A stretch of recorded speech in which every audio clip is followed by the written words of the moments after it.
So mitos yang ada di masyarakat adalah kalau kita ketemu hewan ini, so pasti mati. Digigit pasti mati. Kena DP ekor mati. Kok saya nggak mati? Terus yang di ekor tuh? Ekor tidak ada? Nggak ada, masih hidup. Jadi dia nggak ada bisanya. So sebenarnya dia bukan ular. Besarnya? Maksudnya besarnya segini atau masih besar lagi? Besarnya ini baby. Yang kita pegang ini baby. Ya sudah masuk baby. Masuk baby up kayak Juvela, tapi masih bisa dibilang baby juga. Berarti ini masih sekolawan dan Ya, enggak, dia masih masuk PAUD, masih baby up karena dia masih bisa lebih besar lagi dan dia salah satu ular pohon terbesar sih. Terpanjang. Ya. Panjang juga. Betul. Dan tersemok gitu kan.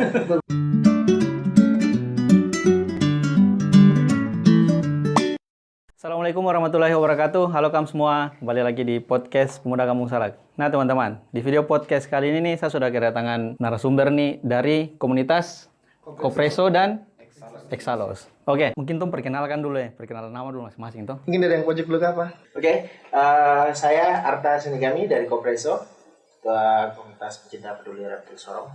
Sebelah saya. Saya Ambali dari Exalos Indonesia Regional Sorong. Saya Bayu Bikicot dari Kopreso Regional Sorong juga. Oke, mungkin sebelum kita masuk ke untuk yang bahas-bahas reptil ya, untuk komunitasnya nih awalnya maksudnya untuk kepikiran buat pertamanya itu siapa itu? Jadi untuk komunitas reptil sih sebenarnya ini bukan komunitas yang baru ya di Sorong. Udah banyak sekali dulu, mulai ada dari Soreko, kemudian ada KPI, ada juga teman-teman kita dulu Kompilars, terus ada juga komunitas-komunitas yang lain. Sebenarnya itu banyak yang vakum jadinya, berjalannya waktu banyak yang vakum. Kemudian Kopreso muncul di sini merangkul dari teman-teman yang istilahnya banyak yang vakum. Akhirnya kita rangkul kembali, kumpul kembali sehingga Kopreso didirikan itu mulai dari tanggal 28 Mei 2018. Itu didirikan oleh teman-teman yang memang sehobi, sepemikiran, dan berdiri sampai sekarang. Kalau untuk Exalos Diri pada tanggal 24 Februari 2016 di Sukoharjo, Di Jawa Tengah itu ya. Jawa Tengah. Ketua sekarang mungkin Ketua masih Bang Jani. maksudnya begini, kalau untuk yang Kopreso sama Exalos ini, Sebenarnya kita collab. iya, maksudnya supaya teman-teman tahu toh. Ya. Di sini kenapa harus ada dua gitu? Itu kenapa? Jadi gini, awalnya Kopreso ini memang lebih ke arah hobis. Jadi orang-orang yang punya kesenangan dengan reptil, akhirnya ngumpul jadi satu. Kemudian kenapa sih dibentuk region Exalos di Sorong? Karena memang Exalos ini lebih menjurus ke rescue, lebih ke arah rescue dan edukasi. dan edukasinya. Jadi kita yang lebih untuk spesialisasi aja. Jadi mungkin di Kopreso itu lebih ke banyak pecinta yang hobi saja. Terus kalau pengen mendalami lagi masuk ke Exalos karena di situ nanti ada dia punya pelatihan materi dan lain-lain untuk lebih expert. Jadi kalau memang teman-teman pengen expert di bidang reptil, terutama untuk melakukan rescue, alangkah lebih bagusnya kalau memang ada pelatihan terlebih dahulu, sehingga kita kerjasama dengan Exalos untuk membentuk regionnya di Kota Sorong. Maksudnya kayak saya kan tidak ada basic di situ toh. Kalau misalnya kayak gitu risikonya besar sekali kapan? Sebenarnya kembali lagi. Kalau mau dibilang basic sih bro, menurut saya tidak ada yang gabung itu langsung basicnya ke reptil. Itu dari kesukaan yang sama ya bang ya. Kesukaan yang sama itu di situ mengumpulkan kita semua. Jadi dari kita juga tuh tidak semuanya memang benar-benar fokus di reptil. Ada teman-teman dari pecinta alam, ada dari kesehatan, ada dari kepolisian, ada dari seni apa bro? Sini apa? Ada builder. Jadi Builder. banyak. Sebenarnya gini loh, untuk komunitas ini tuh basicnya dari mana aja. Ya bisa. Terkumpul karena satu hobi yang sama. Benar-benar. Jadi karena suka reptil, suka hewan, akhirnya ngumpul. Kemudian berjalannya waktu, dari keminatan dengan reptil itu muncullah mungkin skill yang akhirnya diasah sehingga ingin melakukan pelayanan kepada masyarakat. Supaya ingat juga jangan sampai hanya udah gue cuma hobi tapi nggak ada guna buat masyarakat. Nah gitu, sehingga teman-teman di sini lebih mengarahkan untuk kita edukasi, kita lakukan rescue pelayanan untuk masyarakat, karena memang kita melihat Papua ini ya kita Banyak prihatin. banyak temu tebas itu. Kita prihatinnya kenapa? Karena ada istilah temu tebas, tidak dapat potong. Iya benar. Dapat potong. Kayak gitu kita harus bagaimana kita edukasi kepada masyarakat harusnya kayak gitu dong. Ya, betul sekali. Oke. Mungkin tong next kamu ada bawa apa ini? Di sini ada. Nah, Beh, Nah, ini ada. oke, ada ini lagi. Boleh lagi sekali. Biar dikenalkan satu-satu. Boleh. Sekalian aja. sudah dua aja, tiga. Semua. Satu dipegang Nanti satu. tes beat ini kan di. Beh, kayak ini dia agresif sekali kan? Ini dia senang manusia katanya. Iya kan? Yang olive coba. Dia bisa bahasa manusia berarti. Bisa, dia itu bahasa kolbu yang dipakai. Jadi Olive aja olive. Kalau itu memang saya. Sudah itu situ aja. Itu udah mau tidur, dia mengantuk. Oke. Oke, jadi di sini yang kita bawa ada beberapa jenis nih. Salah satunya yang saya pegang Fishing. ini adalah Panana gigans atau Tiliqua gigans.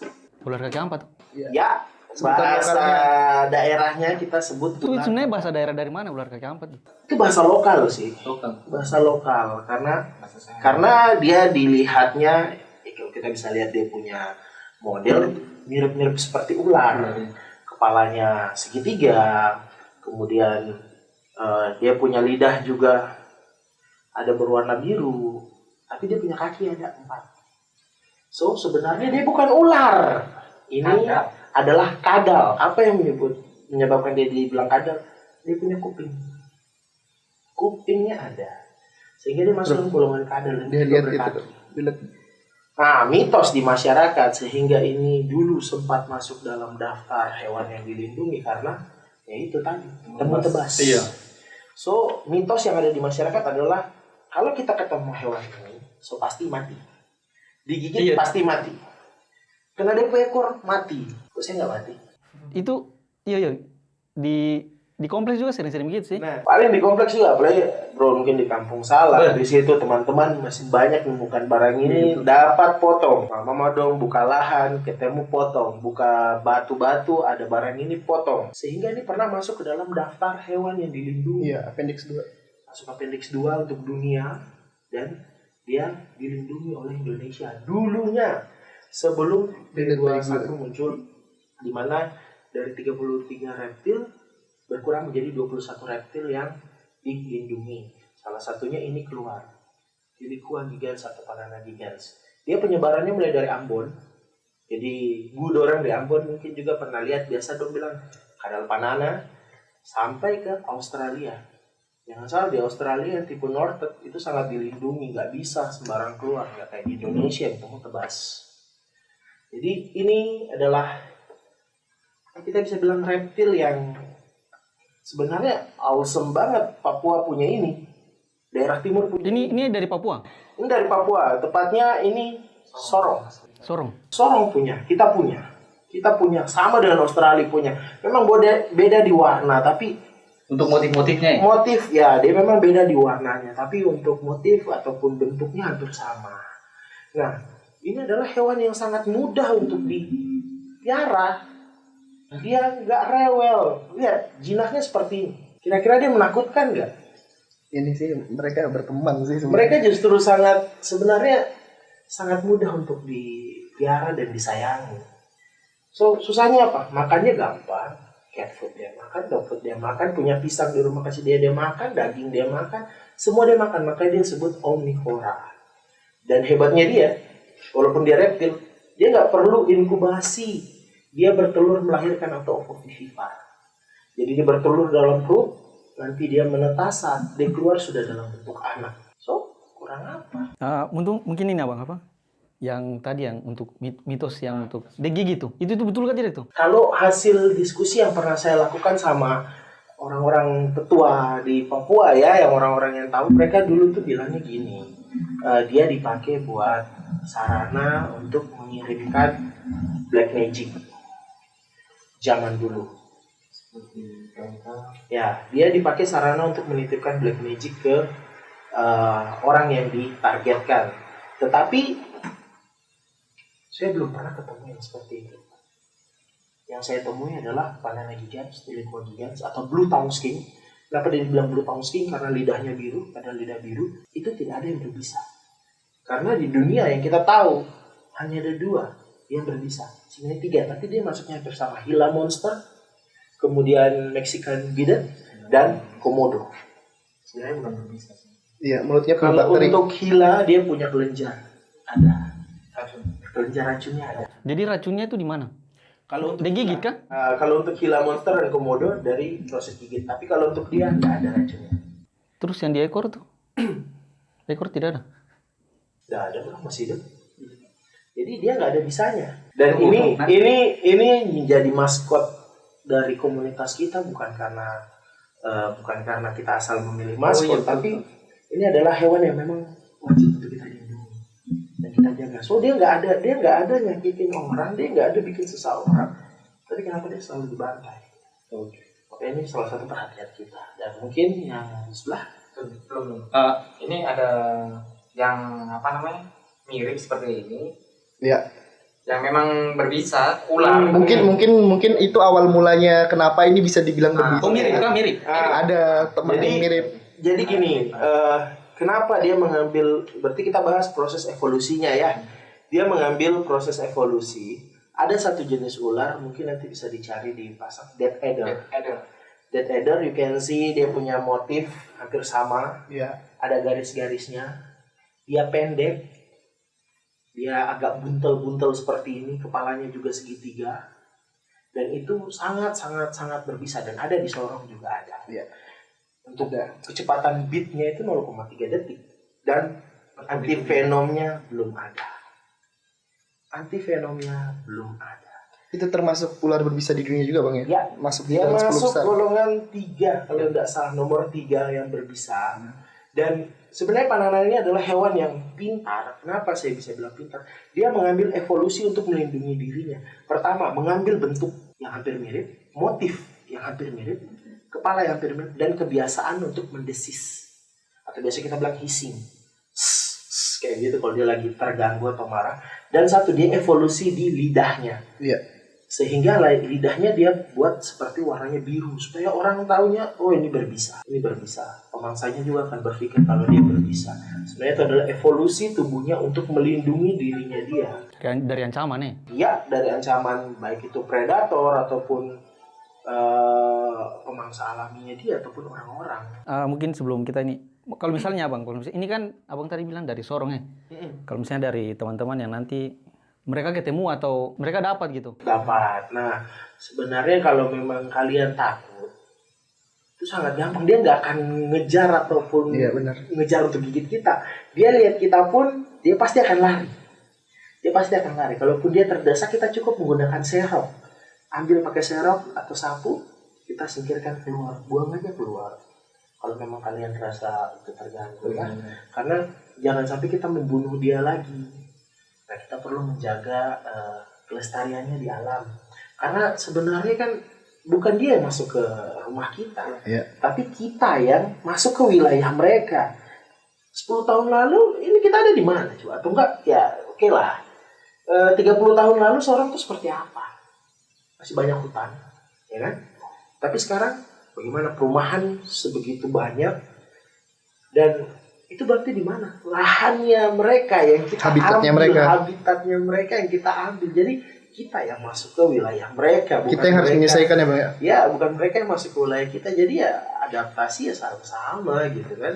Terus juga dia nggak ada berbisa. Kalaupun kalian takut dan perlu bantuan dari teman-teman, tim kami siap kok untuk datang membantu. Bila memang ada konflik di masuk ke rumah kalian atau enggak di wilayah pekarang kalian yang memang itu mengganggu, tim kami siap datang. Iya.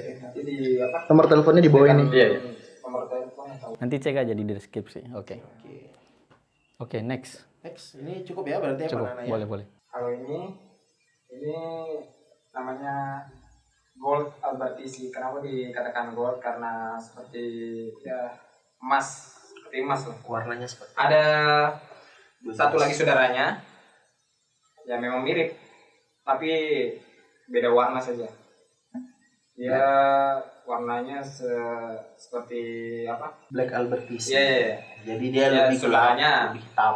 Black Albertisi, jadi warnanya lebih gelap, lebih hitam. Kalau untuk jenis ini dia berbisa kan? Ini golongan Python, jadi ini orang biasa bilang ular salak, Ular baigo. ular baigo, paling banyak di jalan-jalan biasanya. Biasa di salak, biasa di got-got. Dia punya ciri khas yang unik sekali. Bibirnya Di putih. Bibirnya putih seperti garis-garis kayak tengkorak. Sama kayak sanca bulan Bang ya. Ya hampir mirip dengan sanca bulan atau boelani yang ada di Iya, Puncak boelani. Jaya. Jadi dia punya ciri khas seperti itu, kepalanya hitam dan memang dia punya dua jenis, ada yang gold, kebanyakan sih di Papua di seorang itu dapatnya gold, ada juga yang black, agak susah sih, agak rare sedikit yang untuk black. Tapi mereka sama, hanya beda lokality dan jenis. Dia punya warna aja. Kalau untuk jenisnya sama. Dan ini masuk dalam golongan Python. Dia tidak berbisa. Jadi dia membunuhnya dengan melilit. Jadi dia dapat mangsa, dia gigit, dia lilit sampai mati baru dia telan. Besarnya segini atau masih Besarnya ini baby yang kita pegang ini baby. Ya sudah masuk baby. Masuk baby up kayak juve lah, tapi masih bisa dibilang baby juga. Berarti ini masih sekolawan dan nih. Ya, enggak, dia masih masuk PAUD. Ini masih PAUD. Jadi nanti dia bisa besarnya bisa sampai 2 meter lebih ya. Ya, 2 meteran. 2 meteran. Dan ini jujur saja kalau di masyarakat ya agak mirisnya kenapa? Karena Istilahnya tadi tuh. sebagian menyebutnya ini lauk. Ini Kamu makan? Iya. Banyak dimakan oleh beberapa suku. Jadi kita sebenarnya prihatinnya ya ular tuh dijadikan bahan konsumsi gitu kan. Masih banyak kok di hutan, rusa dan lain-lain gitu. Ayam kayak tapi dijadikan ular sebagai bahan konsumsi. Kenapa gitu kan? Padahal ular liar itu sebenarnya itu nggak bagus untuk dikonsumsi. Kenapa? Banyak bakteri E. coli dia di alam nggak tahu dia makan apa. Seperti kita masukkan hal yang Tapi pernah juga saya dengar yang mereka makan empedunya kan? ada beberapa mitos yang mengatakan empedu kobra darahnya itu berfungsi untuk pengobatan, tapi kita belum tahu juga sih itu penelitian dari mana atau hanya mitos. Yang kita takutkan hanya mitos yang dimana katanya sama kayak ini, katanya akhirnya dia jadi korban cuy. Karena katanya berbisa, katanya apa yang kita coba tanya, udah pernah pegang belum? Udah pernah pelihara belum? Jadi bisa bilang katanya. Nah itu korban katanya tuh banyak. Katanya itu bahaya. Iya, karena tetangga. Tapi belum tentu mereka pernah nyobain juga. Ketemu aja belum tentu. Coba kayak sekarang kita tanya ular putih deh, pernah ketemu nggak? Dia nggak putih semua badannya. Ya. Justru ular putih yang putih semua tuh hampir yang mirip ini ya Bang ya. Stegonotus iridis ya. Malah itu nggak berbisa. Stegonotus iridis dia tidak berbisa, warnanya lebih cenderung agak putih. Dan itu memang agak sedikit agak jarang sih. Dan kalau untuk ular putih itu kan nama ilmiahnya mungkin nanti bisa dicek di Google Heka. Micropetis kayak Ya lengkapnya itu Micropetis Heka. Tapi jangan dicek di Facebook nanti munculnya dia. Oh ini nama Facebooknya? Ya nama Facebooknya dia. Sekalian aja terus sekalian. Oke.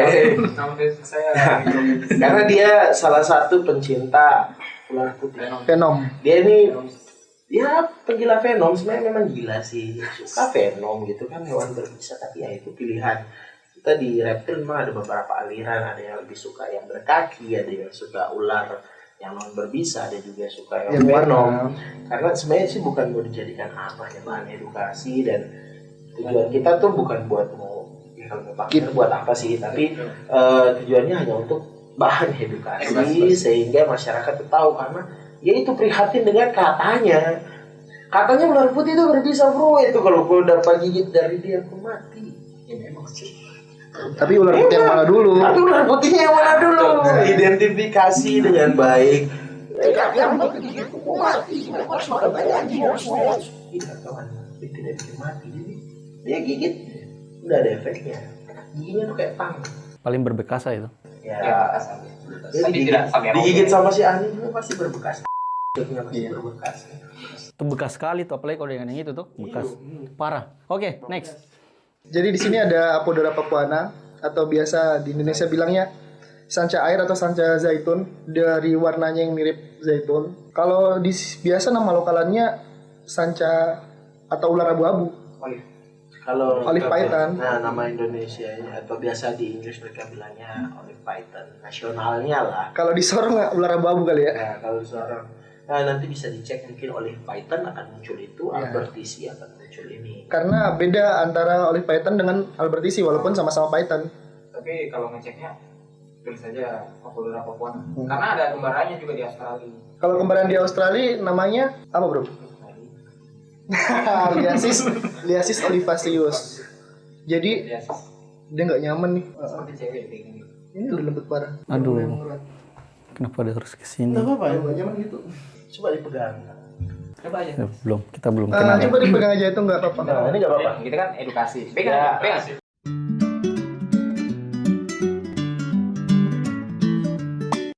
Kenapa dia harus kasih keluar lidah gitu sih? Ya, justru gini, kalau palanya dia ngeluarin lidah tuh dia ngerasa nyaman.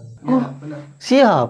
Oke. Nah, Oke, pegang. tidak. Kawan, Oke, jangan kawan, mati kawan.